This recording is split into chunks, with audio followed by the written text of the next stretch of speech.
we know what a dismal failure the existing district attorney had been, and I'm not even involved in the court system itself, but I read the papers, and I can see that there have been a lot of issues that our present district attorney has not been able to handle. And it was my understanding that she had so much experience and had been there for such a long time that she was ready to step into that position.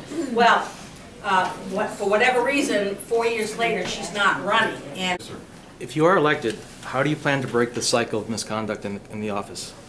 I don't think there's a cycle of misconduct in the office. No you don't believe it exists? A cycle of it? No, sir. No. Thank you. thank you, Paul. I have a question, but I want to direct it to both you and Paul. A year ago, there was an unfortunate situation in the DA's office with Mary Kellett. It made the newspapers. How would you have handled that, SDA? We need a little background. Just what was it about? Well, there was information withheld that a man did time. Did everybody catch that? There was say it again, Janice. There was information withheld from the courts, and a man did some time for it. Mary Kellett was an assistant district attorney. So I just want to know, SDA, how would you handle? You're standing. A couple of teaching moments, I call it, with my kids to make sure. The district attorney's office does not get cases from the public. We get them only from law enforcement. You can't call and say, here's a report, I want somebody prosecuted. We would refer you to law enforcement in whatever jurisdiction. What happened in this case, and if you, it is in the paper, you can find it in the Bangor Daily News, click down, the gentleman's name is Vladik Filler. He is associated with a number of groups that think men have been mistreated over history, that the women have masterminded the criminal justice system and the divorce system, and Mary Kellett is just another one of those women that has taken away all the rights of poor men. So look at the source of his complaint. I prosecuted the case the second time around. Ms. Kellett prosecuted him. There were two pieces of evidence that were at issue. The first was some written statements in an unrelated case to the Ellsworth PD, and the second item was a recording from a Washington County deputy. I don't remember whether it was a 911 or from the cruiser, but there was a recording made in the normal course of law enforcement. And Ms. Kellett had asked those two agencies for that material. The court had ordered her to provide it to the defendant.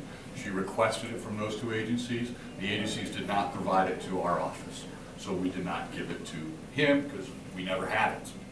After his first trial, he got his hands on that stuff. It did exist, and he went to the court and said, wait a minute, I didn't have this.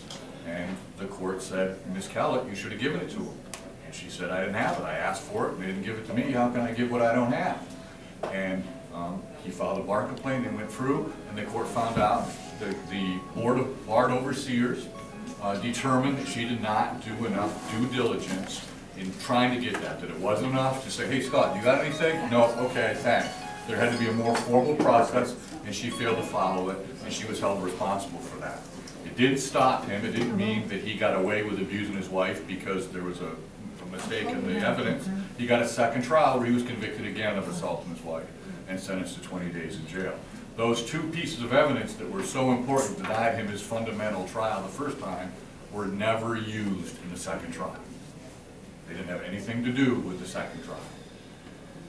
Mr. Filler has now filed what we call a post-conviction review, a PCR, where he's saying even that conviction should now be thrown out because his defense attorneys weren't competent. So one thing we can be clear of is that it wasn't Mr. Filler's fault. It was his wife's fault, and then it was the prosecution's fault, and now it is the defense attorney's fault that he had to do time for assaulting his wife.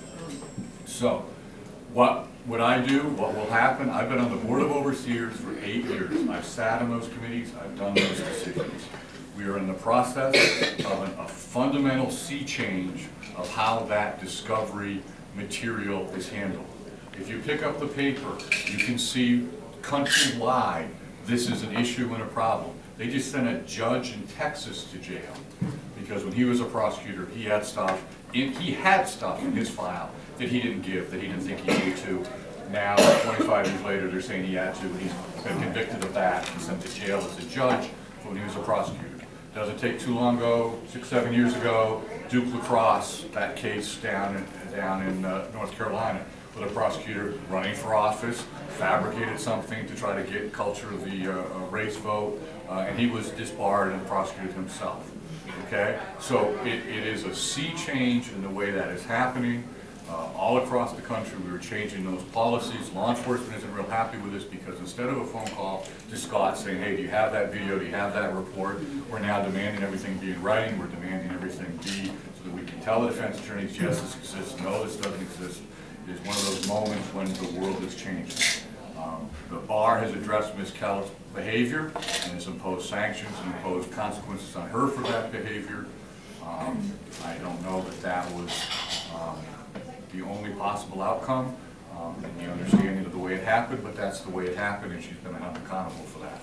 I prosecuted the case when she was removed, and everything went fine, and as far as I know, he hasn't complained about me yet. So that's how I would handle it. You fix your mistakes. We're human, we make them, you move forward, and try to put systems in place to avoid them. But she admitted her mistakes. She did, yes. Yes. Can I just clarify a couple of things there? Ms. Kellett's, the failure to turn over the information wasn't the only issue. Ms. Kellett, in her closing argument, commented on the fact that the defense didn't present any of the evidence that she never gave them, which is one of the issues. She said, where's the evidence to the jury in this case? And it was the evidence that she never gave them. So she, that was what the Board of Bar Overseers had a problem with. Mr. Filler was also charged with gross sexual assault in that case, which he was not convicted of.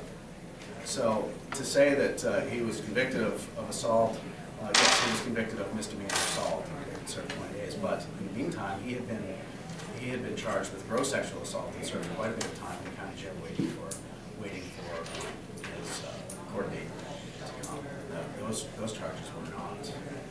He was found not guilty of those charges.